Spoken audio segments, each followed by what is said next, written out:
এটা রবিবারের second part. সকালবেলায় পুজো হয়ে গেছে, এখন ব্রেকফাস্ট করব।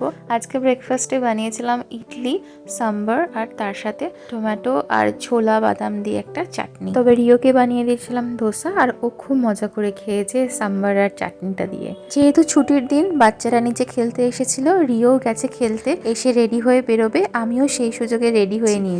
রিও রেডি হয়ে মনোজিতের সাথে নিচে গেছে গাড়িতে বসতে, আমি যাচ্ছি, তবে পোস্তকে আজকে রেখেই যাচ্ছি। তো সেই জন্য পোস্ত ভীষণ আপসেট, তো ওকে আপাতত মাথায় গায়ে হাত বুলিয়ে একটু শান্ত করে তারপরে বেরিয়েছি। তবে ছোটবেলা থেকেই পোস্তর একা থাকার অভ্যাসটা কিন্তু আমরা তৈরি করেছি, তাই খুব একটা অসুবিধা হয় না। আর এই ক্লিভিংসটা কিন্তু রিওর নেয়া, জানো তো। কোথায় যাচ্ছ তুমি? কাদের বাড়ি? মধুমিতা আন্টি।